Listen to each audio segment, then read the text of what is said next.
नमस्कार, मैं हूं संदीप चौधरी। इस वक्त की आज तड़के की एक बेहद दुखद खबर। कांग्रेस के वरिष्ठ नेता अहमद पटेल, अहमद भाई के नाम से मशहूर थे, पूरा नाम अहमद भाई मोहम्मद भाई पटेल था, उनका निधन हो गया है। आज सुबह 3:30 बजे गुरुग्राम के मेदांता अस्पताल में उन्होंने आखिरी सांस ली। 1 महीने पहले वो कोरोना से संक्रमित हुए थे और इसके बाद उनका इलाज चल रहा था। अहमद पटेल के बेटे फैजल पटेल ने ट्वीट कर इस बाबत जानकारी दी। उन्होंने बताया कि आज सुबह 3:30 बजे उनका निधन हुआ। जानकारी के मुताबिक अहमद पटेल का गुरुग्राम के मेदांता अस्पताल में इलाज चल रहा था। मल्टी ऑर्गन फेलियर हुआ, उन्हें कोरोना के चलते मल्टी ऑर्गन फेलियर हुआ और आज तड़के उन्होंने आखिरी सांस ली। मेदांता अस्पताल में ही मौजूद है मेरे सहयोगी मनीष, न्यूज रूम से जुड़ गए हैं मेरे सहयोगी संजीव त्रिवेदी, जबकि अहमदाबाद में मौजूद है मेरे सहयोगी भूपेंद्र सिंह। आप जानते ही हैं अहमद पटेल गुजरात से ताल्लुक रखते थे। 8 बार वो सांसद रहे, 3 बार लोकसभा के सांसद 1977 से 1989 के बीच। भड़ूच उनका इलाका था, भड़ूच में ही उनका गांव था, परिमल उनका गांव था। और 5 बार वो राज्यसभा सांसद रहे। सोनिया गांधी के राजनीतिक सचिव 2004 से 2014 में जब मनमोहन सिंह की सरकार थी, उन्होंने अहम भूमिका निभाई। वो हमेशा पर्दे के पीछे रहे, इंटरव्यू भी ज्यादा नहीं देते थे, सार्वजनिक मंचों पर उन्हें ज्यादा नहीं देखा जाता था, बोलते बहुत कम थे, लेकिन अहम रणनीतिकार थे। और 2018 में उन्हें कोषाध्यक्ष भी बना दिया गया कांग्रेस पार्टी का। अब मेदांता से मनीष, क्या खबरें आ रही हैं? कब सुपुर्दे खाक की तैयारियां की जाएंगी? बॉडी कब उनके परिवार को दी जाएगी?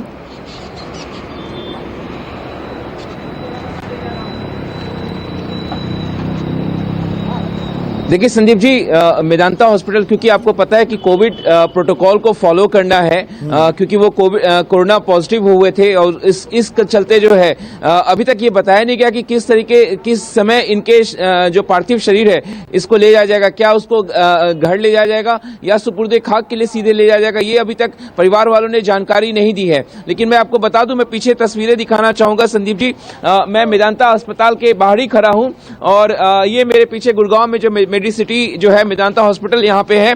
और आपको बता दें 15 नवंबर को अहमद पटेल को यहाँ पे भर्ती कराया गया था आईसीयू में, इंटेंसिव केयर यूनिट में, जब उनकी तबीयत ज्यादा बिगड़ गई थी। 1 अक्टूबर को उन्होंने खुद बताया था कि वो कोरोना पॉजिटिव है और लगातार उसके बाद से उनका इलाज चल रहा था और 15 नवंबर को उनको मेदांता हॉस्पिटल के आईसीयू में भर्ती कराया गया था।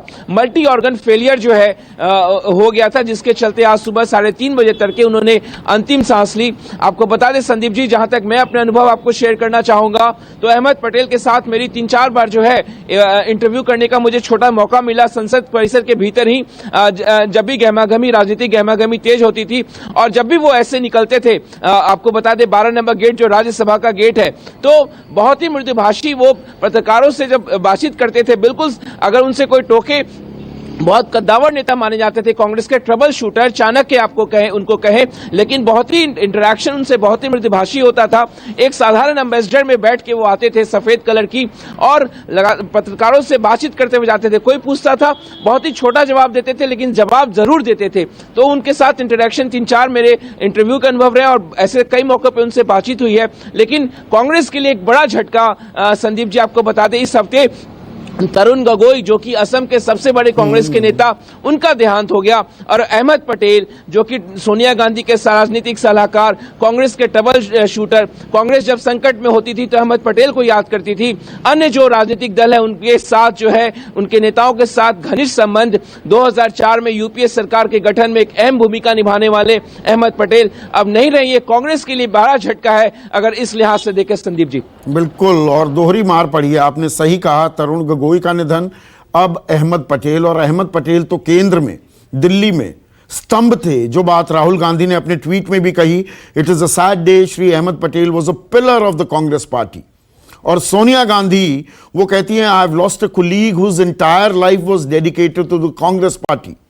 मैंने एक ऐसा सहयोगी खोया जिन्होंने अपनी पूरी जिंदगी कांग्रेस के लिए लगा दी। I have lost an irreplaceable comrade, a faithful colleague and a friend.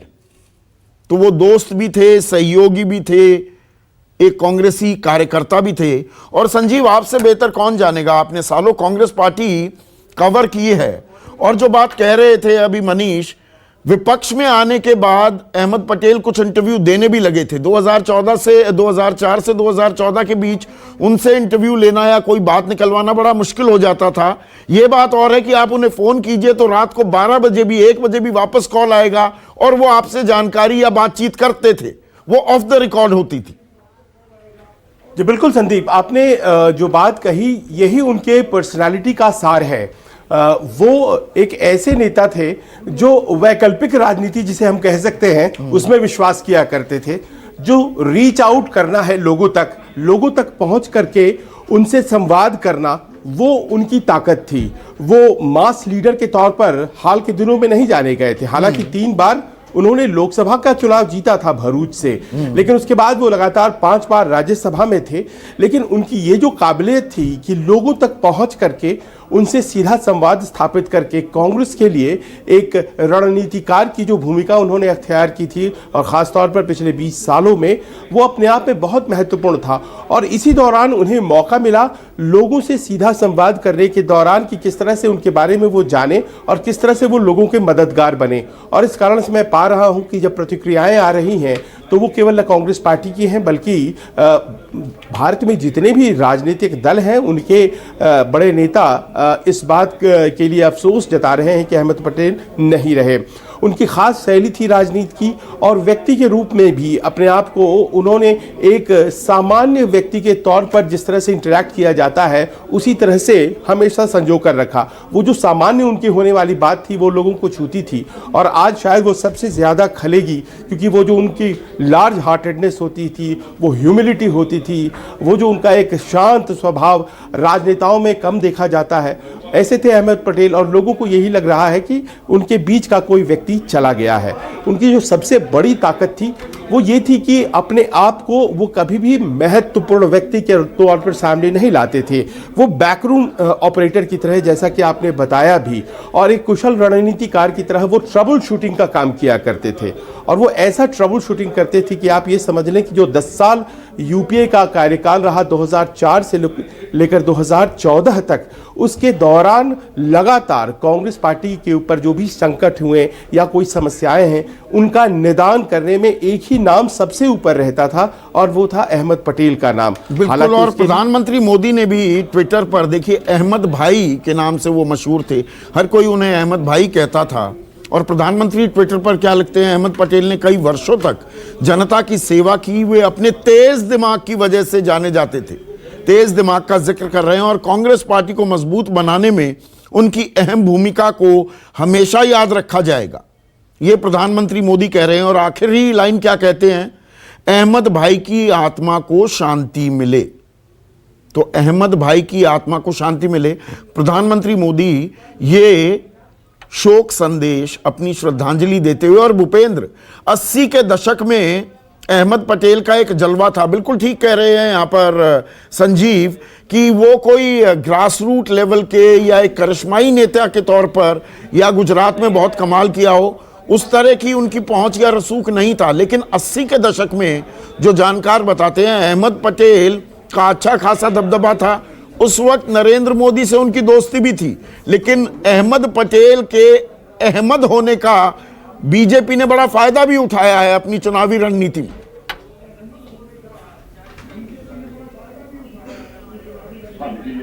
तो बीजेपी की ओर से एक प्रचार किया गया कि अगर गुजरात में कांग्रेस जीतती है तो अहमद भाई जो है वो मुख्यमंत्री बनेंगे। आप समझ सकते हैं सीधा सीधा क्या संदेश देने की कोशिश की गई थी।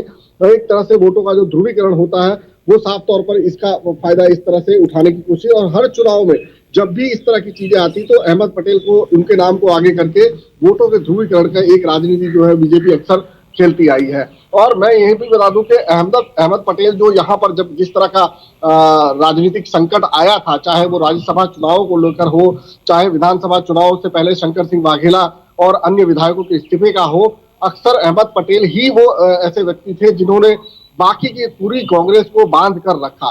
यहाँ पर मैंने आने के बाद ये जरूर देखा, हर बार जब भी चुनाव होते थे टिकट बंटवारे के समय ही कांग्रेस के अंदर उठापटक शुरू हो जाती थी, एक तरह का विद्रोह शुरू हो जाता था। लेकिन अहमद पटेल आते थे और सब कुछ एक बार फिर सब शांत हो जाता था। तो ये एक उनके अंदर खूबी थी कि सबको वो मैनेज कर लेते थे। वो कोई भी अगर बहुत उग्र स्वर में भी विरोध कर रहा है तो उसकी बात भी वो सुनते थे, और उसके बाद जो भी वो जादू चलाते थे, सामने वाला बंदा जो है एकदम शांत हो जाता था। तो ये एक बहुत बड़ी खासियत मैंने उनको यहाँ पर गुजरात की राजनीति के दौरान देखी।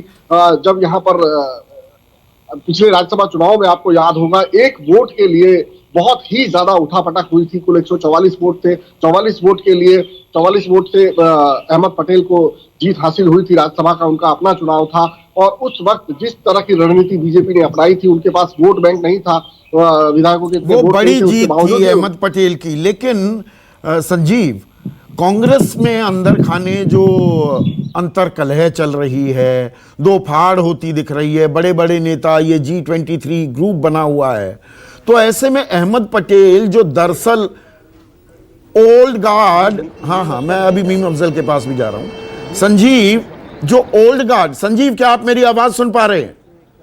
नहीं, लगता है संजीव तक आवाज नहीं जा रही है। मीम अफजल साहब, अहमद पटेल का ऐसे चले जाना ये एक बड़ी क्षति कांग्रेस के लिए तो है ही, लेकिन आप के ऑब्वियसली निजी राब्ते रहे होंगे, संबंध रहे होंगे, आप कैसे याद करेंगे अहमद पटेल को?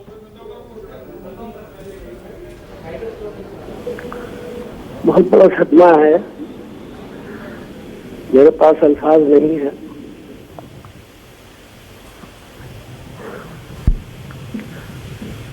उस शख्स के एहसानात कांग्रेस पार्टी में शायद कोई बचा हो जिस पर उसका एहसान ना।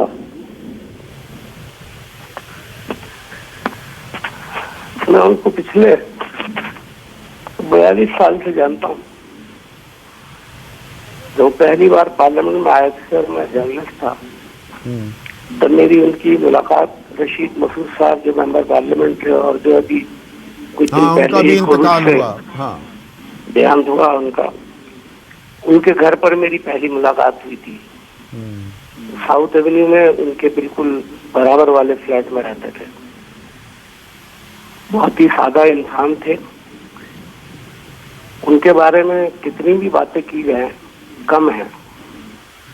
मैं किताब नहीं, किताबें लिख सकता हूँ उनके ऊपर। मेरा बहुत गहरा ताल्लुक रहा है। 20 साल पहले जब मैं कांग्रेस में शामिल हुआ था, तो सबसे ज्यादा अगर किसी ने सपोर्ट किया तो वो अहमद पटेल साहब थे। मैं सिर्फ ये कहूंगा कि वो हर एक के दुख दर्द में बराबर साथ खड़े रहते थे। उनकी सियासी सूझबूझ, समझ, उस पर कुछ कहना सूरज को चिराग दिखाने के मुताबिक है। नहीं, ये बात मैं आपकी मानता हूँ। और अहमद पटेल की शख्सियत की खासियत ही ये थी कि वो सबकी बातें सुना करते थे। आपका बहुत बहुत शुक्रिया। मैं समझ सकता हूँ आप बहुत ही अभी एक सदमे में हैं मीम अफजल। लेकिन संजीव, जो मैं आपसे पूछ रहा था, यही बात दिग्विजय सिंह भी अपने ट्वीट में लिख रहे हैं। अहमद जी न केवल एक बुद्धिमान और अनुभवी सहकर्मी थे जिनसे मैं लगातार सलाह लेता था, वे ऐसे दोस्त भी थे जो हम सभी के साथ दृढ़ता से, ईमानदारी पूर्वक अंत तक खड़े रहे। अब ऐसे में कांग्रेस के लिए उनका जाना, कांग्रेस में अंतरकलह भारी भरकम चल रहा है।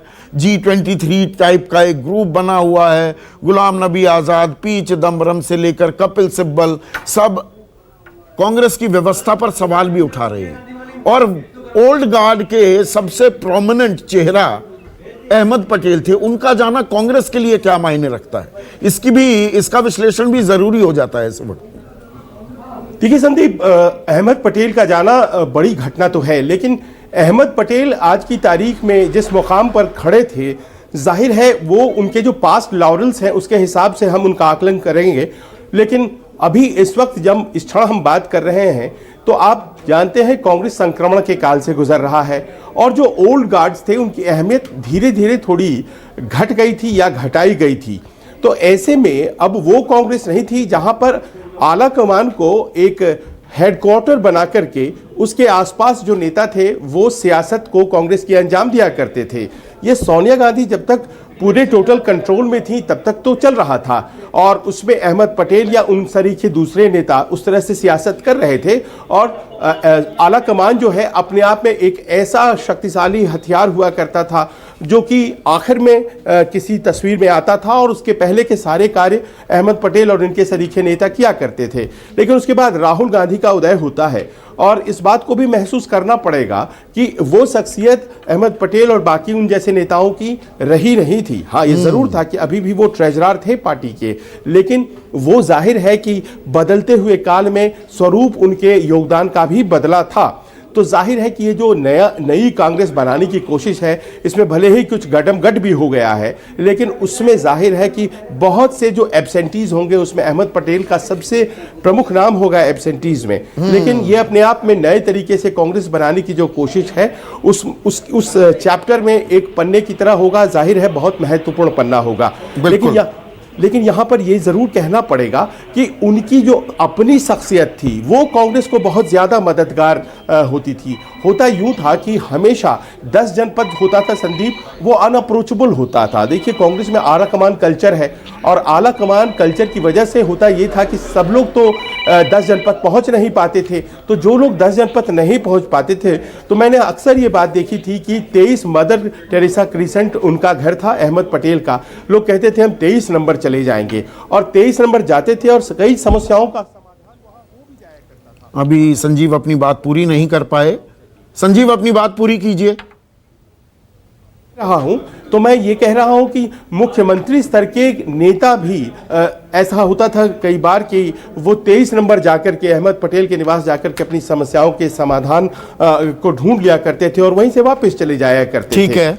तो पार्टी का जो इंटरनल अरेंजमेंट था वो अहमद पटेल के हाथों में था उस वक्त, और बड़ी शांति से सत्ता में रही। सत्ता के बियॉन्ड चीजें थोड़ी गड़बड़ जरूर हो गई थी, लेकिन अहमद पटेल की जो शख्सियत है वो अपने आप में पार्टी को जोड़े रखने में बहुत कामयाब रही थी। एक छोटा सा ब्रेक ले रहे हैं, ब्रेक के बाद भी खबरों का सिलसिला जारी रखेंगे। नमस्कार, मैं हूं मानक गुप्ता। अगर आपको हमारा ये वीडियो पसंद आया हो तो इसे लाइक और शेयर जरूर करें, और हां, हमें सब्सक्राइब और फॉलो करना ना भूलें ताकि आप देश और दुनिया की कोई खबर मिस ना करें। तो जुड़े रहिए हमारे साथ और देखते रहिए News 24।